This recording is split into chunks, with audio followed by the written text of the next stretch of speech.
Wangari மாதா என்று ஒரு பெண், நோபல் பரிசு கிடைத்தது அவளுக்கு, காடு வளர்த்தாள் என்பதற்காக. அவளுடைய இன்டர்வியூவை நான் கேட்டேன். இப்ப அவங்க உயிரோட இல்ல. அவங்க பேசின அந்த பேச்சு கொஞ்ச நேரம் தான். அவங்க ஆப்பிரிக்கன் லேடி, அந்த மொழியில, அந்த பழங்குடி மொழியில பேசுறாங்க. கீழே இங்கிலீஷ்ல டிரான்ஸ்லேஷன்.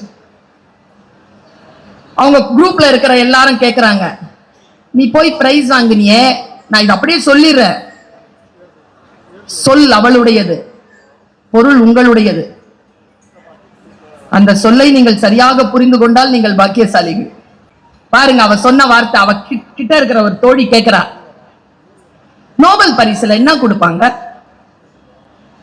அந்த பழங்குடி பெண்ணுக்கு வங்காரி மாதாய் சொன்னாங்க, நிறைய காசு கொடுப்பாங்க. சிரிச்சுக்கிட்டே அந்த பழங்குடி பெண் சொல்றா, இந்த காசை வச்சுக்கிட்டு என்ன பண்றதா? இவ்வளவுதான் செய்தி. காசை வச்சுக்கிட்டு ஒன்னும் பண்ண முடியாது, மரம் வளர்த்தால் ஏதேனும் செய்யலாம் என்று அந்த பழங்குடி பெண் சொல்கிறார். இவ்வளவுதான் செய்தி. நீங்க எப்படி அதை புரிஞ்சுக்கிறீங்களோ புரிஞ்சுக்கோங்க. என் மகனை நான் எப்படி வளர்ப்பது என்கின்ற விழிப்புணர்வை எனக்கு கொடுக்கிறது. மிக பெரிய சபிக்கப்பட்டவர்கள் நாம எல்லாம். நான் இதை சொல்றேன்னு நீங்க ஒன்னும் வருத்தப்படாதீங்க. நாம தான் பெரியவங்க பேச்ச கேட்ட கடைசி பரம்பரை. இன்னொரு சோகம் என்ன தெரியுமா? இந்த நண்டு வாண்டு சிண்டு பேச்செல்லாம் கேட்க தொடங்கி இருக்கிற முதல் தலைமுறை. இந்த பேச்செல்லாம் இந்த வயசுல இருக்கும்போது நம்ம அம்மா அப்பா கேட்பாங்களா சார்? 3G 4G 2G எல்லாம் இல்லாம எப்படிமா இருந்த? மாதாஜி பிதாஜி குருஜி எல்லாம் இருந்தாங்க. இப்ப அவங்க எல்லாம் இல்ல. எப்படிமா கனெக்ட் ஆவீங்க? ஒரு அறை போதும், எல்லாம் கனெக்ட் ஆயிடும். இன்னைக்கு இல்லையே. இன்றைக்கு கண்டிப்பு இல்லை, அன்பு இல்லை, பாசம் இல்லை. ஏனென்றால் வாழ்க்கையின் போக்கு மாறி இருக்கிறது. அடிப்படை வசதிகளே ஆடம்பரமாகிவிட்டன. இந்த நேரத்தில் நிதானமாக உட்கார்ந்து ஒரு புத்தகத்தை படிக்கும் பழக்கம் இல்லாமல் போய்விட்டது. நீங்க எத்தனை பேர் இருக்கிறீங்க? நான் பட்ட கஷ்டத்தை என் புள்ள பட விட மாட்டேன் இருக்கீங்களா? அவரு மொபைல் பார்த்துக்கிட்டே கையை தூக்குறது. நானும் இருக்கிறேன். நான் பட்ட கஷ்டத்தை எங்க அம்மாட்ட ஒரே கேள்வி கேட்டேன். அம்மா, 25 வயசுலதான் நான் என்ன ஆகணும்னு நான் முடிவு பண்ணிட்டேமா, என் பையன் இன்னும் முடிவு பண்ணாம இருக்கிறாமா, ஏம்மான்னு கேட்டேன். எங்க அம்மா 82 வயசு. போன வாரம் தந்த பதில்,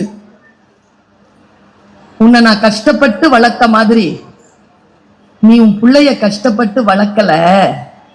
அது முத்தையும் வைரத்தையும் சாப்பிட்டு வளருது. நீ கஞ்சிக்கு வழி இல்லாம வளர்ந்த, அதனால்தான் நீ வேகமா வளர்ந்த, அவன் ஸ்லோவா வளர்றான்னு சொல்ல. புரிஞ்சுதா? நம்ம பிள்ளை ஏன் நம்மள மாதிரி இல்ல? நான் ஒண்ணு சொல்றேன், இன்னைக்கு சொல்றேன், எழுதி வச்சுக்கோங்க. நீங்க எல்லாம் பிள்ளைய வளர்க்கறத நிறுத்துங்க முதல்ல. அதுங்க வளர்ந்துரும். நாமளே வளர்ந்துட்டோம், அதுங்க வளராதா? வளர்க்கிறோங்கிற பேர்ல நாம செய்யற அநியாயத்தை ஒரு ஆப்பிரிக்க எழுத்தாளன் தன் புத்தகத்தின் முன்னுரையில் எழுதினான். நான் படிச்சு விதிர்த்து போனேன். இதே விருதுநகர்ல சொல்லி இருக்கிறேன் 1.5 வருஷத்துக்கு முன்னால. நமக்கு தான் சொல்றதெல்லாம் மறந்து போயிருமே, அதனால தானே ரெக்கார்ட் பண்ணி வச்சுக்கிறது. என்ன பாருங்க, உன் பேரனின் மகன், ஞாபகம் இருக்கா நான் சொன்னது?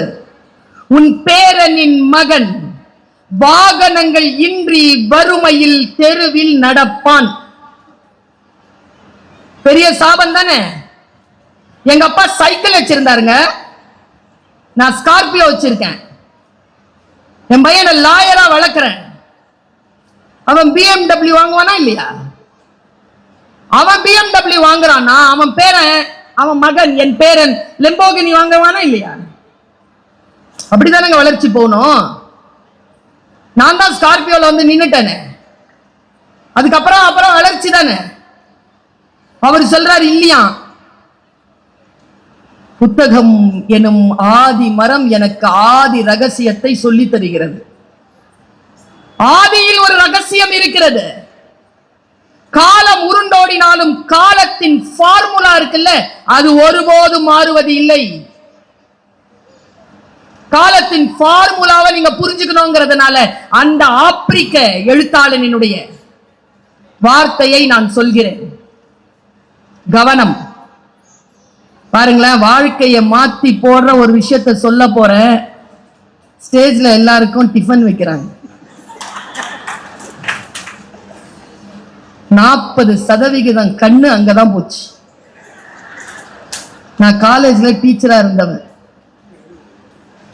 என் கிளாஸ்ல யாரு என்னன்றது பார்த்தாலே தெரிஞ்சிடும். 25 வருஷத்துல ஒரு பிள்ளை கூட ஃபெயில் ஆனதில்லை, ஃபெயிலாக விட்டதில்லை. ஏன்னா கவனம். ஒரு விஷயத்தை சொல்லிட்டு இந்த வாக்கியத்தை சொல்றேன்.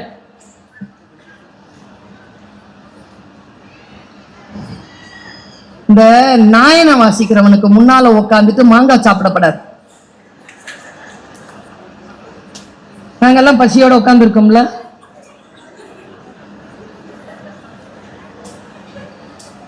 பசியோட தானே உட்கார்ந்து இருக்கீங்க. சாப்பிடலாமா அவங்க?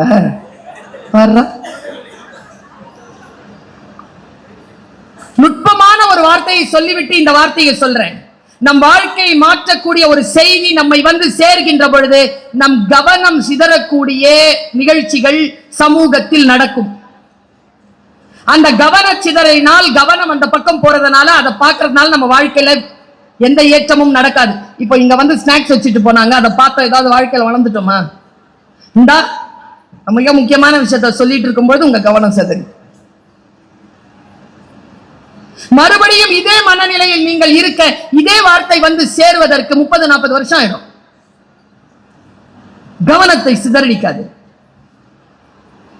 எதுவாக இருந்தாலும் நான் பேசிட்டு தானே இருக்கேன். ஸ்நாக்ஸ் வச்சதை நான் பார்த்துட்டேன், ஆனா என் கவனம் சிதறல, பேசிக்கொண்டே இருக்கிறேன். கவனம் என்பது மற்ற எதையும் கவனிக்காததல்ல.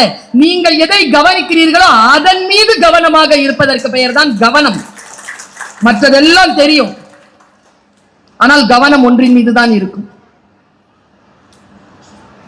பாருங்க, அவர் சொல்ற வார்த்தை, உன் பேரனின் மகன் வறுமையில் தெருவில் நடப்பான். அதுக்கு அவரு 4 காரணங்களை சொல்றார். என் பேரனின் அல்ல, இங்க இருக்கக்கூடிய உங்கள் பேரர்கள் கூட இதில் அடக்கம். 4 விஷயத்தை மனசுல உள்வாங்கி வச்சுக்கோங்க. நம்பர் 1 ரூல், ஆதி ரூல். சிரமமான சூழல் வலிமையான மனிதனை உருவாக்கும். நான் உருவானது போல் சிரமங்க.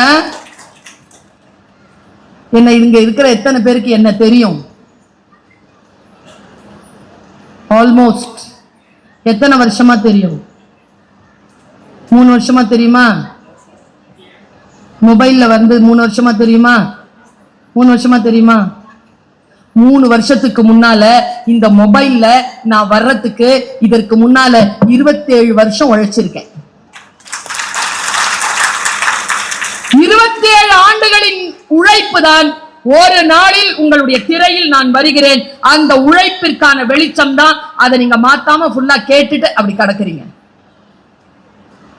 இத புரிஞ்சுக்கலாம்ல. நாம ஒரு நாளில் யாரும் சாதனையாளர்களாக வர முடியாது.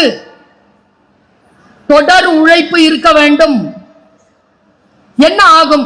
சிரமமான சூழல் வலிமையான மனிதனை உருவாக்கும். Super. First statement. Second statement சொல்றேன்.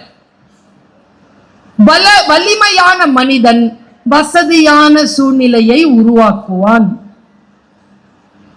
நான் தான் வலிமையாயிட்டேனே, இனி எதுக்கு எனக்கு சைக்கிள்? புக் பண்ணு கார். வலிமையான மனிதன் வசதியான சூழலை உருவாக்குவான். இங்கதான் புத்தகத்தை ஏன் படிக்கணுங்கிறது. இதை யாரும் சொல்லி தர மாட்டாங்க, புத்தகம் தான் சொல்லித்தரும். பாருங்க, வலிமையான மனிதன் வசதியான சூழலை உருவாக்குவான். வசதியான சூழல் வலுவற்ற மனிதனை உருவாக்கும். அடுத்து வலுவற்ற மனிதன் சிரமமான சூழ்நிலையை உருவாக்குவான். சிரமமான சூழ்நிலையில் உன் பேரனின் மகன் தெருவில் வாகனங்கள் இன்றி நடப்பான். வாழ்ந்து கெட்ட குடும்பம்னு கேட்டிருப்போமா? வாழ்ந்த குடும்பம் எப்படி கெட்டுச்சு? ஆதியில் இருந்த அந்த உழைப்பு, ஆதியில் இருந்த அந்த விருப்பம், ஆதியில் இருந்த அந்த ஆர்வம், ஆதியில் இருந்த அந்த அறிவு, ஆதியில் இருந்த அந்த விழிப்புணர்வு அடுத்தடுத்த காலகட்டங்களில் வசதியான சூழ்நிலைகள் வந்துவிட்டதனால் காணாமல் போய்விட்டால் மீண்டும் சிரமமான சூழ்நிலைக்கு ரவுண்ட் அபவுட் த கிளாக் வந்து சேரும். இது நாம் தலைமுறைக்கு சொல்ல வேண்டாமா? நாம் கற்றுக் கொடுக்க வேண்டாமா? நான் யோசித்து பார்க்கிறேன், நான் பட்ட கஷ்டம் என் பிள்ளை படக்கூடாது. புத்தகம் எனக்கு சொல்லித் தருகிறது, உன் சூழலை கொஞ்சம் குழந்தைகளிடத்தில் வலுப்படுத்து. ரொம்ப இலகுவாலாம் அவங்களை வச்சிருக்காத. ஒரு 1/2 கிலோ வெயிட்ட தூக்கிட்டு ஒரு 2 மாடி ஏற சொல்லுங்களேன் உங்க பிள்ளைய. ஏறிடுச்சுன்னு வச்சுக்கங்க, நீங்கள் பாக்கியசாலிகள். ஏனென்றால் நீங்கள் முதிர முதிர உங்களை இந்த குழந்தை பார்த்துக் கொள்ளும். அது வெயிட்ட தூக்கிட கூடாது. நீங்க தூக்கிட்டு ஏறினீங்கன்னா நீங்கள் முதிர முதிர அந்த குழந்தையை நீங்கள் தான் பார்த்துக் கொள்ள வேண்டும். மிக மிக வலிமையான மனிதர்களை உருவாக்குவதற்கு சில சிரமமான சூழ்நிலைகளை கொடுத்து பழக வேண்டும் என்று சொல்கிறான் அந்த ஆப்பிரிக்க அறிஞன்.